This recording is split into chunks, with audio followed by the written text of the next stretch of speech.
Entonces, las botas rojas y el rechazo final, eso habíamos leído. ¿Se me escucha bien? Perfecto. Entonces, seguimos con las discusiones controversiales, 1942 al 44, el cisma de Londres. La llegada de Anna Freud y su grupo de analistas vieneses a Londres en 1938, huyendo del nazismo, preparó el escenario para un enfrentamiento histórico. Por un lado estaba Melanie Klein, que se consideraba la verdadera heredera de Freud por haber profundizado en el inconsciente temprano. Por otro, Anna Freud, que defendía una psicología del yo más conservadora y pedagógica. Las discusiones controversiales fueron una serie de reuniones científicas convocadas para decidir si las teorías de Klein podían seguir considerándose psicoanálisis. Durante 2 años se debatieron conceptos como la naturaleza de la fantasía inconsciente, el papel del instinto de muerte y la precocidad del superyo. Klein fue atacada no solo por Anna Freud, sino con especial saña por Melita y Glover, quienes intentaron expulsarla de la formación de nuevos analistas. ¿Alguna reflexión? ¿Amerita esto?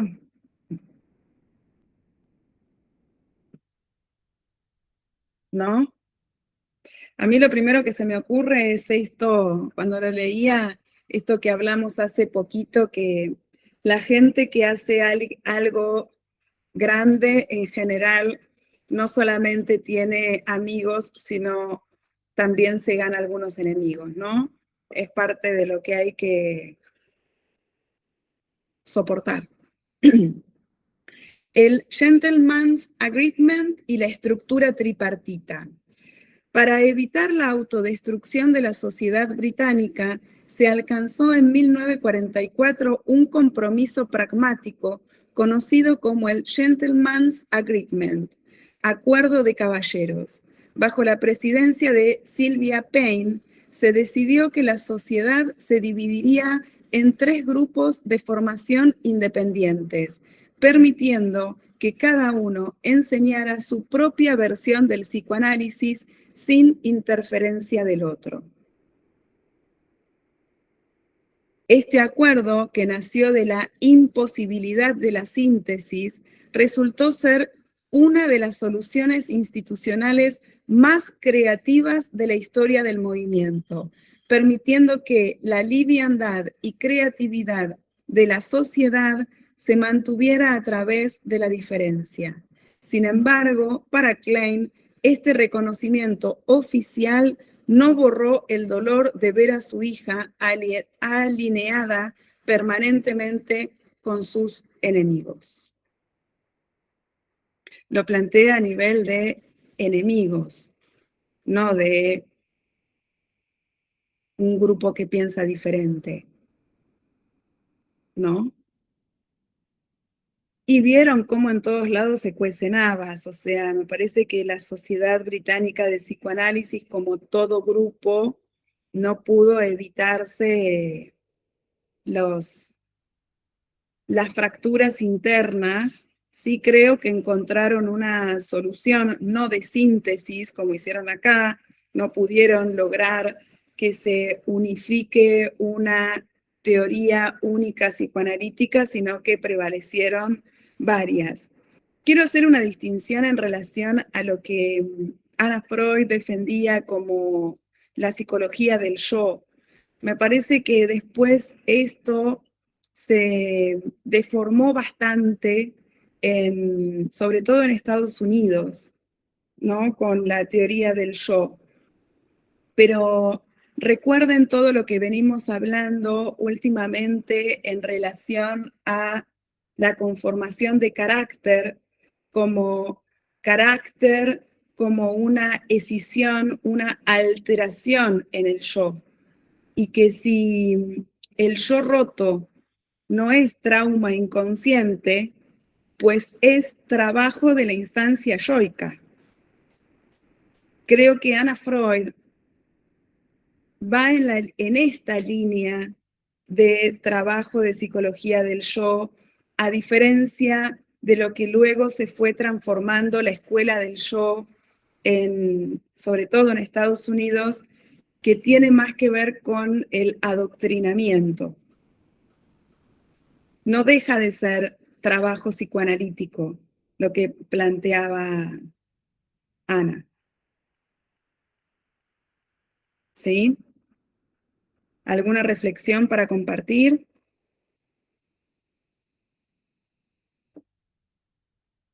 Sigo entonces.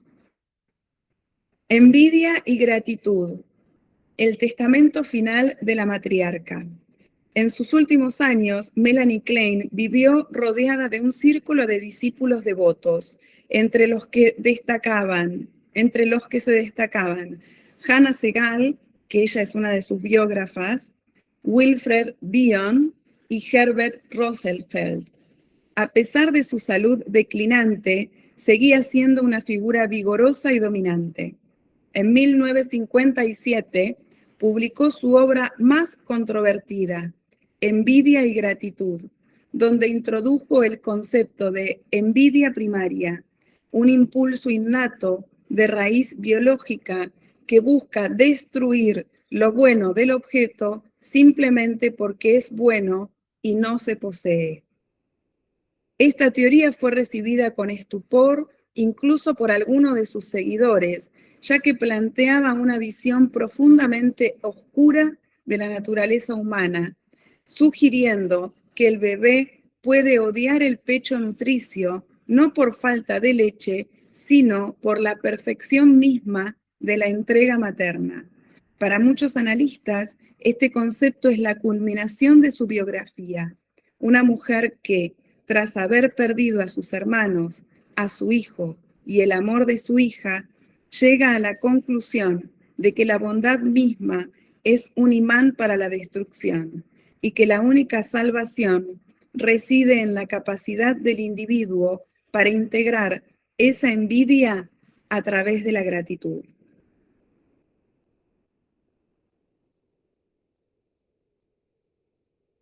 Fuerte, ¿no? Así como anécdota o chisme off the records, el texto, que es uno de sus tomos, la obra de Melanie Klein son 4 tomos. Creo que el cuarto es Envidia y gratitud. Lo que se dice es que la mayoría de los estudiantes de psicología y de psicoanálisis leen con mucho entusiasmo y curiosidad, envidia, pero que todos abandonan la parte de la gratitud, que sería la parte reparatoria, ¿no? Cuesta más en general leer la parte de la gratitud que la parte envidiosa. La muerte y la inmortalidad de la bruja de la noche. Melanie Klein falleció el 22 de septiembre de 1960 a causa de complicaciones de un cáncer de colon y una embolia pulmonar. Murió como había vivido, trabajando hasta el último momento en sus casos clínicos y defendiendo la importancia de mirar a las brujas de la noche cara a cara. Su legado no es solo un conjunto de técnicas para tratar a niños, sino una cartografía completa del mundo interno, ese espacio donde los objetos amados y odiados libran una batalla eterna por la integración del yo. El estudio de Klein ofrece una lección fundamental. La vulnerabilidad del analista no invalida su teoría, sino que a menudo es su motor. Klein no fue una mujer curada o analizada en el sentido tradicional del éxito terapéutico. Fue una mujer que usó su dolor, su luto y su soledad para construir un lenguaje que permitiera a otros nombrar lo innombrable de la infancia. Su vida demuestra que el psicoanálisis es, en última instancia, un acto de reparación heroica frente a la finitud y el conflicto humano. Como siempre, por supuesto que el psicoanálisis, acá dice, no la curó. Lo que nunca vamos a saber es cómo hubiera sido su vida sin el psicoanálisis. Eso es absolutamente contrafáctico. Entonces, solo se puede llegar a hipotetizar.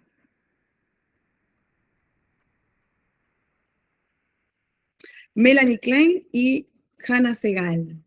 Hannah Segal, que nació en 1918 y murió en el 2011, fue una de las figuras más influyentes en el psicoanálisis británico y se consolidó como la principal biógrafa intelectual y exponente del pensamiento de Klein. Su relación con Klein fue profunda y polifacética, abarcando desde el análisis personal hasta la amistad íntima y la colaboración profesional. Segal, de origen polaco, llegó a Reino Unido en 1940, escapando de la persecución nazi. Fue el psicoanalista Ronald Fairbairn quien le introdujo en la obra de Klein y le recomendó formarse con ella en Londres. Segal se analizó con Melanie Klein durante 9 años. Describe su primer contacto como impactante. Al entrar al consultorio con un cigarrillo, la primera comunicación de Klein fue: "Puede fumar aquí", lo que inició un vínculo de profundo respeto por los límites analíticos. Además de su análisis, Segal fue supervisada directamente por Klein en el análisis de niños y formó parte de un grupo selecto de jóvenes analistas, junto a Bion y Rosenfeld, que se reunían en seminarios privados en la casa de la autora. Tenían como su propio acceso, podríamos decir. Segal ofreció una visión humana de Klein que contrastaba con su imagen dogmática. La describió como una mujer vigorosa, con gran sentido del humor y flirteadora hasta su vejez, aunque también señaló que Klein se sentía profundamente sola y deprimida hacia el final de su vida debido al conflicto con su hija Melita y la pérdida de su hijo Hans. A diferencia de biógrafos históricos que se centraban en los hechos documentales, Segal se convirtió en la arquitecta que organizó y dio claridad al complejo sistema teórico de Klein.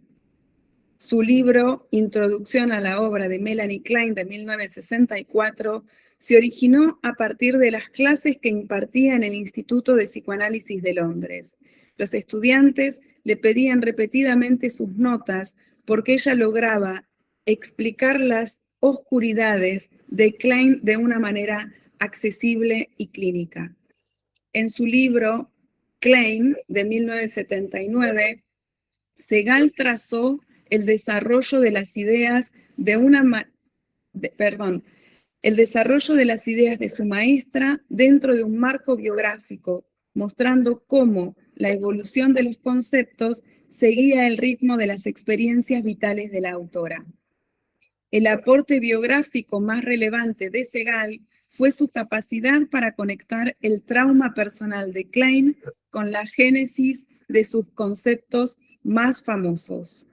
Segal argumentó que los artículos fundamentales de Klein sobre la posición depresiva y el duelo, publicados entre el 35 y 40, fueron el resultado directo del esfuerzo de Klein por elaborar psíquicamente la muerte de su hijo Hans en 1934.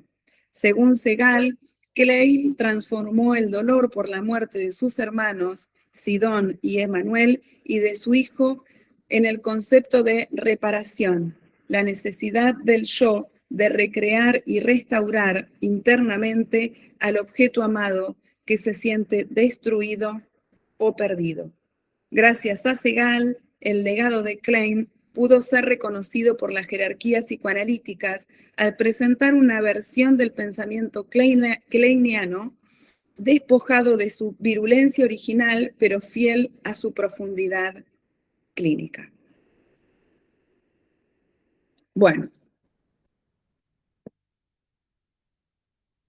¿qué les pareció la vida de la Klein?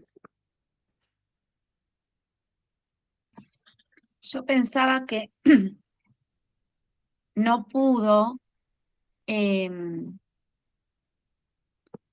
introducir en su herencia analítica a la hija, pero sí pudo hacerlo con una que no era su hija, ¿no? Porque de pronto parecería que Segal ocupó algo, ¿no? De lo de Ana Freud con Freud, ¿no? De poder darle valor, se apoderó de esa herencia, ¿no? Y la transmitió, que no lo pudo hacer con una hija, pero se armó otra. Y no entendí quizás Su porque hijo, ¿no? no. ¿Cómo? Ni con su hijo. Ni con su hijo. ¿Por qué lo de bruja de la noche? ¿Y a qué se refiere con mirar a las brujas de la noche cara a cara? A la A madre. ver, sí, a ver qué pensamos Pienso, todos. pienso que está el dicho, ¿no? No creo en las brujas, pero si las hay, en el sentido de que cree en un mundo de brujas, que quizás hay algo ahí también de su propio mundo interno. Sí, seguro, seguro. Yo pensaba en la hora de las brujas que tienen los peques, ¿no? Que es más o menos a partir de las 7 de la tarde, que se le dice la hora de las brujas. Y pensaba en la muerte, que ella se animó a ver a la muerte cara a cara. No le quedó otra tampoco, ¿no? Vio la muerte desde muy chica, ya con sus hermanos, su hijo, la expulsión de su hija, porque si bien ahí dice que Ana Segal decía lo difícil y entristecida que era su vida por la distancia y la enemistad que tenía con su hija, por lo menos, no lo sé, pero no está dicho y no aparece ningún intento de acercamiento, ¿no?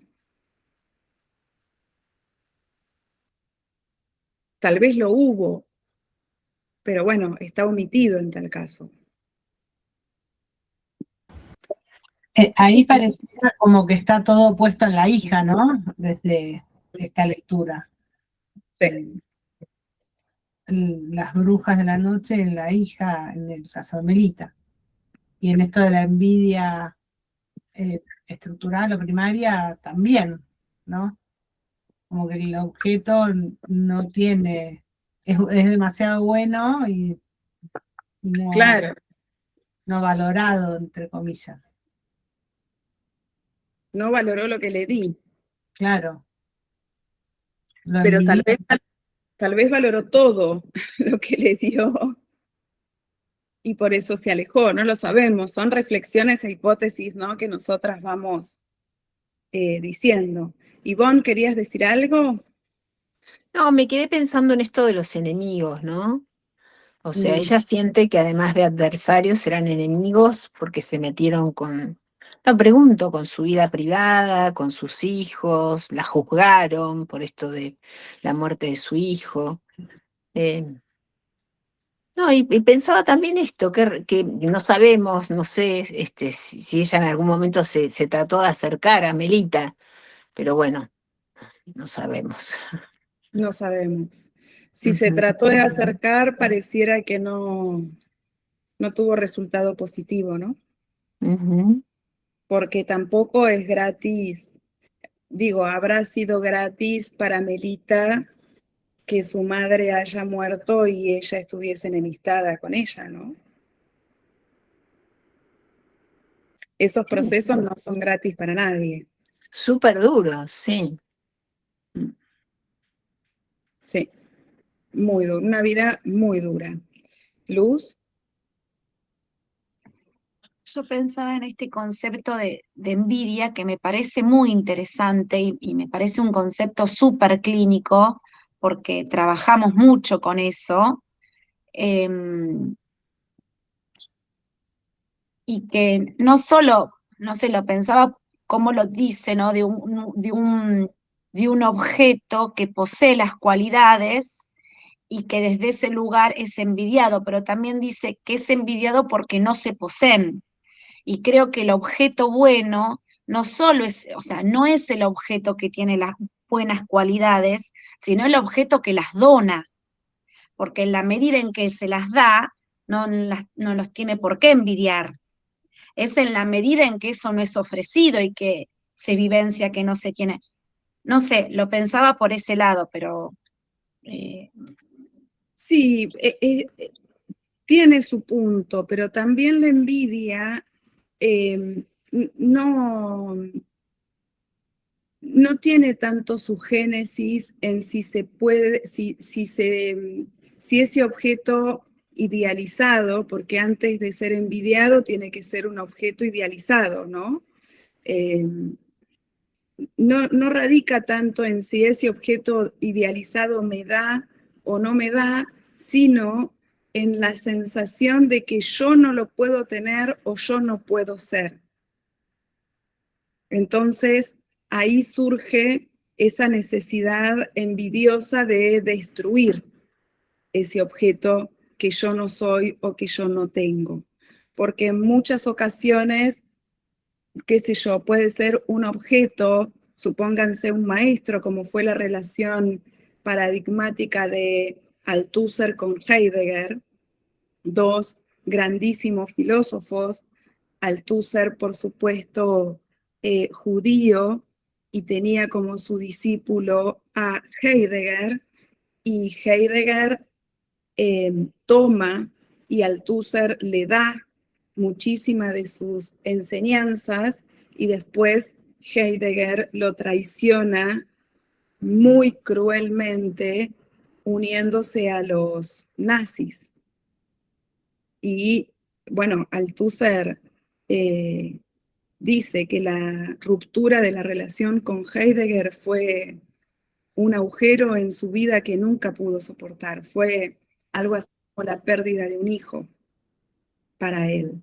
Y en ese caso fue un maestro que se brindó a Heidegger. De hecho, a Heidegger, por lo menos de nombre, los tenemos todos. Fue un gran filósofo, ¿no? Eso está en el libro Lecciones de los Maestros de un autor, creo que es historiador, era historiador y filósofo, George Steiner, si lo quieren buscar. No es tan entretenido el libro, para ser honesta. Pero esa parte es muy... La voy a buscar. Ahora tengo media casa en cajas, pero en cuanto recupere mis libros voy a buscar esa parte de ese libro para compartírselas porque es bien explícita y fuerte. O sea, si uno conecta, me acuerdo que al leerlo y conectar con lo que decía el Tusser, es muy doloroso, muy doloroso. Esa vil traición, ¿no? Y con esa semejante matanza y crueldad, porque no fue una matanza simplemente de acribillar, fueron torturas que, bueno, no sé si saben, la amante de, de Heidegger era Ardent, que también judía, eh, y ella termina de alguna manera disculpando a, a Heidegger escribiendo su libro La banalidad del mal. O sea, toda esa historia es bien fuerte de los grandes filósofos. Bueno, a ver, Flor y Luz. Y yo pensaba, pero también es a modo de pregunta, si la envidia puede no sé, puede considerarse como un afecto, un sentimiento que remite a ese estado de alteración. Porque, a ver, pienso que cuando uno queda o está tomado por la envidia es desde ese lado roto. No sé si se explica, desde esa Sí, carencia, como si se tratase de un afecto, un sentimiento que habla de esa alteración del yo. es así. De hecho, acá tengo un cuadro que se los puedo compartir por foto porque no lo puedo copiar. Ahora se los voy a pasar. Esperen que así lo tienen en el teléfono.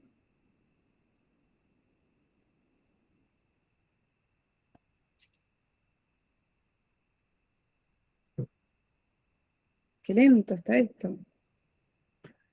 Ahí se los mandé, que tienen una diferenciación desde, toma las distintas dimensiones de la envidia y de la gratitud. Y por ejemplo, la envidia es destruir lo bueno del objeto, atacarlo, estar dominado por la falta y el odio. El objeto interno que tiene el envidioso está dañado, el vínculo es de desconfianza, la pulsión que predomina es de muerte, la simbolización está obstaculizada, la posición depresiva de la que habla Klein está dificultada, la culpa está negada o proyectada, la reparación es imposible o frágil y la creatividad es empobrecida, versus la gratitud que valora lo bueno recibido, la relación con el objeto está preservada, la vivencia es de recepción y de amor, por tanto de gratitud, el objeto interno está integrado, hay un vínculo de confianza, la pulsión es de vida, la libido, la simbolización está favorecida, la posición depresiva facilitada, la culpa se puede elaborar, la reparación es posible y si la simbolización está favorecida, por tanto, la creatividad también. Entonces, fíjense cómo la envidia está más del lado de lo que trae Flor como yo alterado, roto, por tanto psicopático. Son defensas más psicopáticas de hacer, como era, hacer activo lo vivido, lo sufrido de manera pasiva. Me parece que es un cuadro y que muestra también a la gratitud como más propia de la neurosis, de la integración yoica.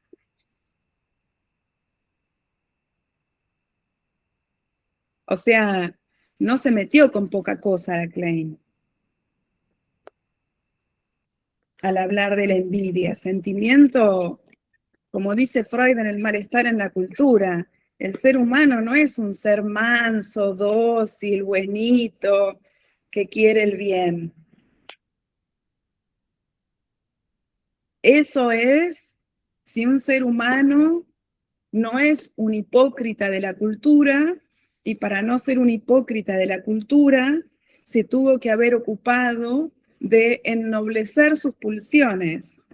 Y ennoblecer sus pulsiones se da únicamente a través de la elaboración del duelo del deshacimiento de esos objetos, porque no desasir a los objetos me lleva a envidiarlos. Por tanto, a destruirlos. Bueno, a ver, Luz e Ivonne.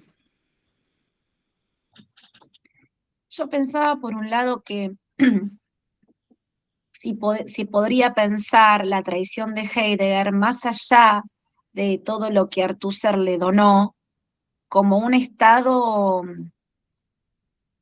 alterado, alucinatorio, en el sentido que ahí no pudo tener la gratitud, sino que probablemente se puso algo en juego de lo que el padre no le donó y la venganza respecto de eso. No lo que sí le estaban dando, sino vengarse por lo que, hablando de biografía en análisis, no sabemos la historia de Heidegger, pero pienso, ¿no?, que ahí se venga quizás de un padre que no le donó. Y por otro se lee lado, del padre a través de Althusser. claro, Sí. y por otro lado, pensaba que más allá de la envidia como parte de un estado alterado, si también como parte de la constitución psíquica, como parte algo del ello y del más allá. No sé, yo lo veo en Bauti, que hay chiches que no les da ni bola, basta que venga el primito a agarrarlo, que enseguida va y quiere ese, y el primo agarra otro y quiere ir y quiere ese, como lo pensaba como un estado en los pacientes adultos cuando aparece la envidia, súper regresivo, Y claro, ¿no? regresivo a la etapa de Bauti. Claro, alguna etapa primaria y que podríamos pensar algo más del proceso primario y más la gratitud claro, del proceso secundario, ¿no? Donde prima más el principio de realidad, la capacidad de reflexión, El pensamiento. claro. Sí, claro. Sí, por supuesto. Ivonne. Oh, se fue. Ahí va. No, pero estás muteada, Ivonne. Estoy acá, sí. No, me quedé pensando por ahí justamente en eso, digamos, en esos dos extremos, ¿no? Y en un camino, digamos, desde de uno al otro, cómo podemos ayudar a un paciente cuando se encuentra tan roto y tan envidioso y digo, para que pueda acercarse a la gratitud, ¿no? A que pueda empezar a sentirla en todo caso. Que vos me decías algo del deshacimiento, decías que si no se puede deshacer de esos objetos, los envidia, ¿no? Ujú. Como Claro, si, si no puede, esto es lo que plantea Freud en De Guerra y Muerte, sí. que hay más hipócritas de la cultura que adultos verdaderos. El adulto verdadero, el que no es un hipócrita, eh, ha hecho el trabajo de pacificar sus propias pulsiones. Y pacificar las propias pulsiones es lo único que permite, por ejemplo, criar un hijo, porque ante el desborde desorganizado propio de un primitivo ser humano, si se impone la desorganización pasional del adulto, Mm, es un griterío y un desborde de los dos, pero en realidad al que se le exige que pueda contener el desborde propio del primitivo cachorro es a ese adulto. ¿Cómo logra el adulto pacificar esas pulsiones y no entrar en esta destrucción propia, como estamos viendo hoy, de la envidia y no de la gratitud? A ujú, través del enorme duelo del deshacimiento de la autoridad parental y de los objetos primarios, ¿no? ujú, O sea, transformar a esos padres en personas y no en esos dioses o gobernantes que siguen imponiéndose en su propia vida. En el ejemplo que traíamos de Althusser y Heidegger, si Heidegger, vamos a usarlo como analizador, si Heidegger hubiera podido eh, duelar o aceptar la historia que tuvo con su propio padre, mm, no hubiera tenido la necesidad de proyectar en Althusser y en tantísima gente que fue las torturas del Holocausto, esa venganza sobre el resto de esos objetos. Ahí el no deshacimiento de su padre se proyecta en el resto de los objetos. mm, ujú. Si les interesa, yo tengo un librito en alguna caja que es bien interesante. Es un librito chiquitito que se llama, ¿cómo se llama?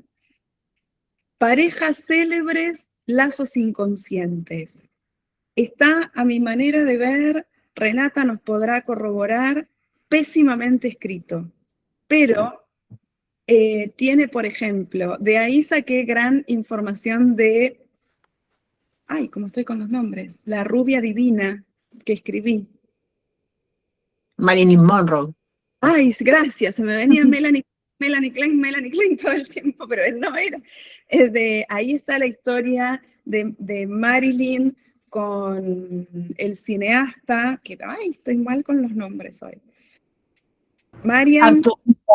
gracias, con Arthur Miller, y está la relación de Heidegger con Hannah Arendt, que es, ahí cuenta un poquitito de la historia de vida de Heidegger y de la historia de vida de ella, porque realmente fue una pareja, imagínense, un nazi y una filósofa judía.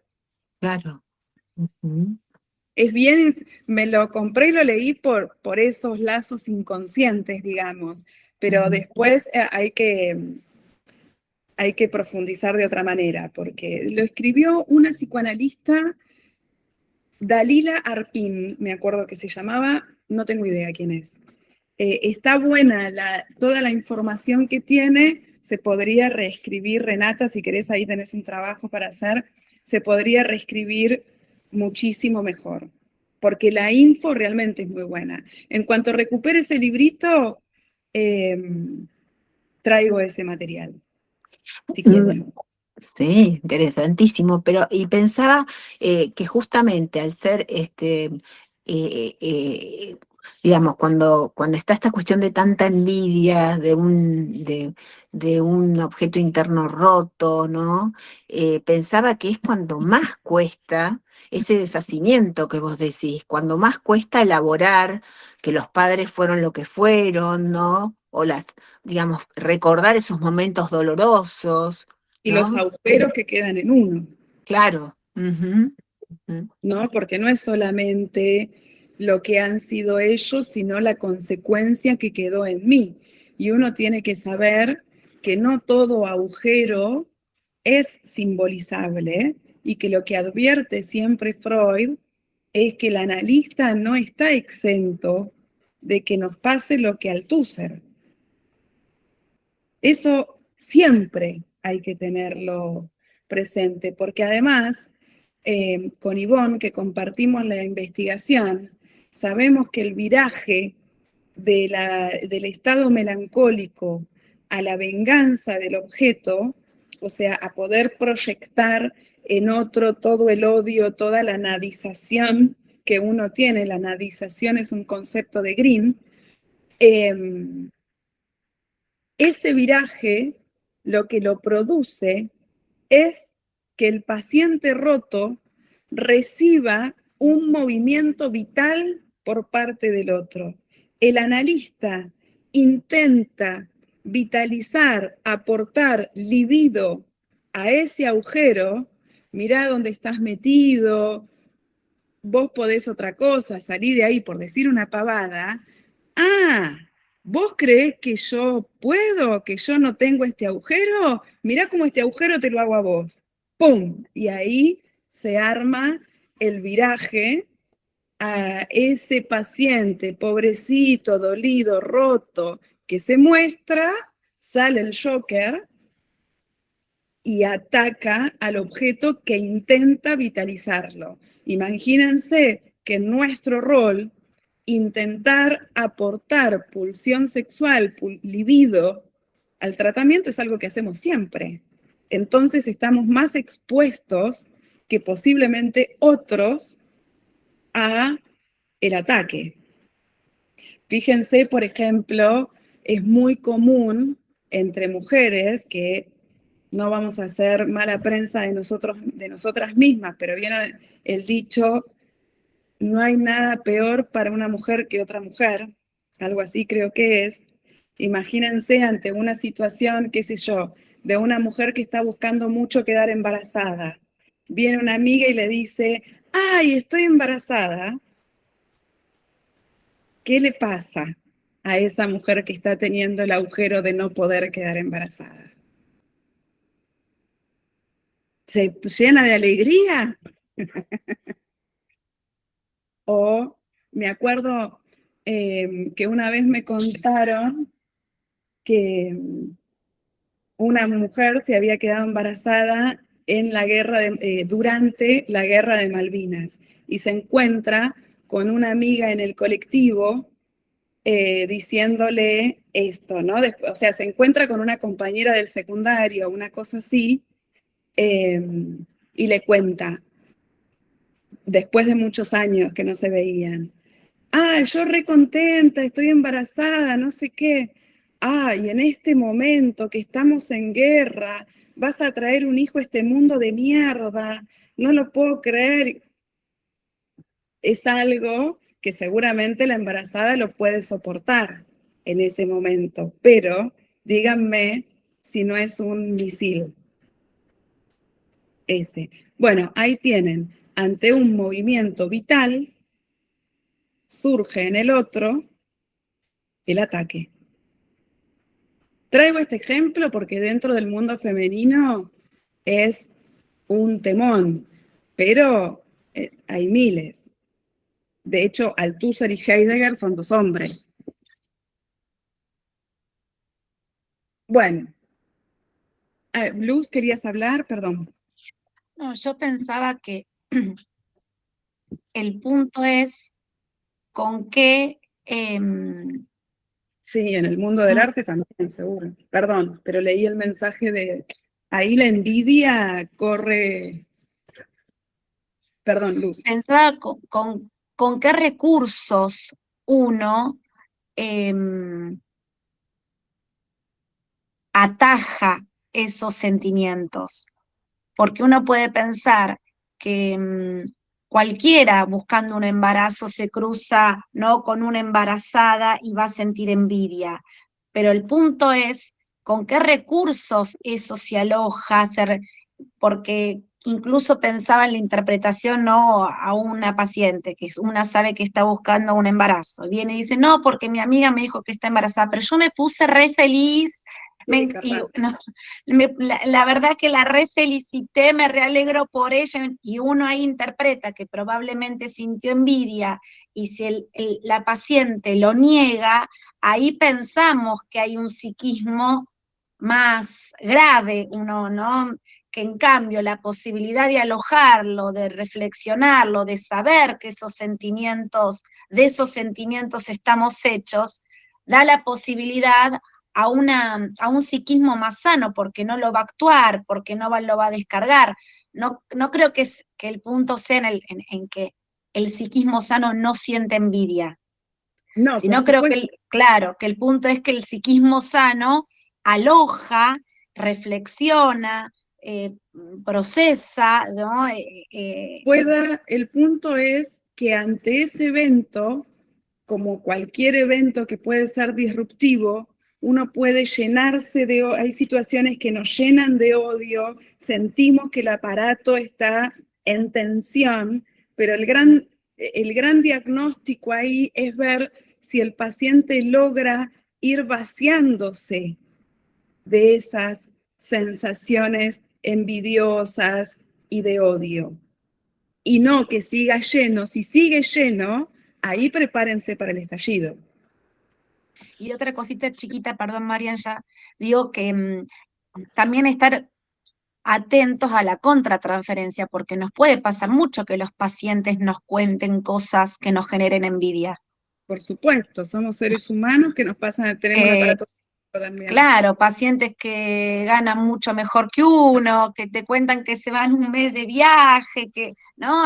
Uno también tiene que estar advertido a eso, porque si no, también uno puede generar una interpretación llena de odio que expulse al paciente, o no. Pero caso que se vaya. Claro, tal cual. Sí, que lo lastime, ¿no? Que sí. Ahí por eso la única es el análisis, la supervisión y la formación. Las 3 patas que no las digo yo, sino que las dejó papá Sigmundo escritas. Perdón, que me están interrumpiendo. No, perdón, estaba buscando un cargador. No, Ahí, pero los estoy usando los dos. Pero toma. no, espera un momento. Bueno, llévatelo. Sí. Perdón. Perdón. No, perdón, estoy pidiendo acá. Perdón, de vuelta. Me distraje, perdón. Marian. Y tengo que admitir a alguien. Ahí está. Sí, Marian. Sí, yo me estaba pensando que ya lo hemos hablado, pero en esto de en el deshacimiento, ¿no? Como pensando en lo de Melanie Klein, cómo ella habrá podido o no hacer ese trabajo con su propia madre. Sí, y también es la herencia a Melita y cuánto pudo Melita, digamos, nada, eso pensaba. Y sí, pero ahí de vuelta, ¿no? No todo sufrimiento es simbolizable. También estuvo 3 muertes de hermanos, el padre, la madre abusiva, intrusiva. ¿Es humanamente posible? Tal vez esa es una pregunta que nos tengamos que hacer, porque si no es poner al psicoanálisis en un lugar de omnipotencia, que tampoco. Bueno, hemos terminado con la biografía entonces. ¿Qué les pareció? Le dimos como 4 encuentros, una cosa así, si mal no recuerdo. Dio para hablar.